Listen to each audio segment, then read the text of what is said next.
कुरुलिश Usman series को देखने और चाहने वालों को अस्सलाम वालेकुम नाजरीन। आज के हमारे इस वीडियो में हम बात करने जा रहे हैं एस्मिहान सुल्ताना, बाइंदर और नाइमान के हवाले से कि आखिर इन तीनों किरदारों का खात्मा इस सीरीज़ में कब होगा। दोस्तों, चंद दिन पहले हमें इन तीनों किरदारों के हवाले से ये मालूमात दी गई कि आखिर इन तीनों किरदारों का खात्मा इस सीरीज़ में कब हमें देखने को मिलेगा। तो आज की हमारी इसी वीडियो में हम बिल्कुल इसी टॉपिक पर ही बात करने जा रहे हैं कि आखिर इनका खात्मा किस एपिसोड में होगा और आखिर किस तरह से होगा। सबसे पहले तो मैं आपको यही मालूमात देता चलूं कि इस न्यूज़ के मुताबिक जो कि आप स्क्रीन पर देख सकते हैं, इसमें हमें यही बताया जा रहा है कि सबसे पहले खात्मा हमें देखने को मिलेगा बाइंदर सरदार का और इनका खात्मा तकरीबन होगा 123 या 124 एपिसोड में। नाज़रीन, ये भी आप जानते हैं कि आखिर बाइंदर सरदार का खात्मा किसके हाथों से और आखिर किस तरह से होगा, क्योंकि पिछले एपिसोड्स में हमने ये चीज़ देख ली थी कि बाइंदर सरदार की गद्दारी सबके सामने आ चुकी थी और तुर्गो सरदार ने बाइंदर को गिरफ्तार भी कर लिया था। लेकिन फिर बाइंदर अपनी जान बचाने के लिए तुर्गो सरदार के कब्जे से आज़ाद होने में भी कामयाब रहा। तो यकीनन इन्हीं आने वाले अगले एपिसोड्स में हम ये चीज़ देखेंगे कि उस्मान बे और तुर्गो सरदार मिलकर एक बार फिर से बाइंदर को पकड़ने में कामयाब हो जाएंगे और फिर बाइंदर को पकड़ने के बाद या तो तुर्गो सरदार के हाथों से ही इसका खात्मा होगा या फिर उस्मान बे के हाथों से ही। जबकि इनके अलावा अगर हम बात करें एस्मिहान सुल्ताना के हवाले से, तो इस ट्वीट के मुताबिक आप ये भी देख सकते हैं कि एस्मिहान सुल्ताना का खात्मा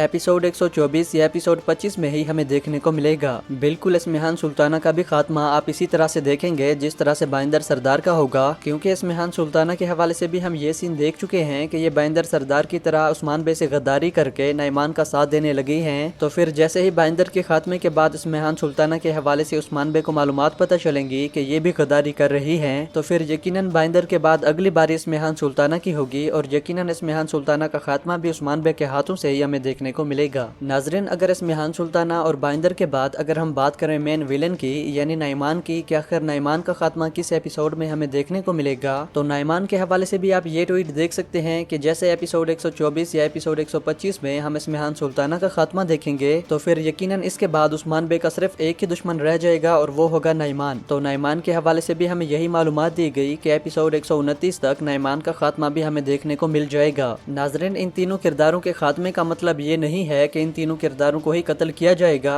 जबकि ऐसा भी हो सकता है कि इस सीरीज से इनका खात्मा कुछ अलग तरह से ही हमें देखने को मिल जाए, यानी क्या पता इन्हें गिरफ्तार करके इनके किरदार को इस तरह से खत्म किया जाए। मतलब ऐसा भी हो सकता है कि एस्मिहान सुल्ताना और नाइमान में से किसी एक का खात्मा हमें इस तरह से भी देखने को मिले कि इनको गिरफ्तार करके वापस इनके मालिक के पास भेज दिया जाए। लेकिन मालूमात के मुताबिक हम ये चीज बिल्कुल इन्हीं एपिसोड्स में ही देखने जा रहे हैं जो कि मैंने आपको अभी दिखा दिए, और इससे हम ये अंदाजा भी लगा सकते हैं कि अगले आने वाले कुरुलिश उस्मान सीरीज के जितने भी एपिसोड बाकी रह चुके हैं, यकीनन हम इनसे ये भी अंदाजा लगा सकते हैं कि ये अगले आने वाले सारे एपिसोड्स जब तक ये चौथा सीजन खत्म नहीं होता, यकीनन ये बहुत ही जबरदस्त चीजें हमें देखने को मिलेंगी। बाकी इस हवाले से आपने भी मुझे अपनी राय कमेंट सेक्शन में लाजमी से बतानी है। जबकि मजीद मालूमात के साथ मिलते हैं हमारी अगली वीडियो में, तब तक के लिए अल्लाह हाफिज।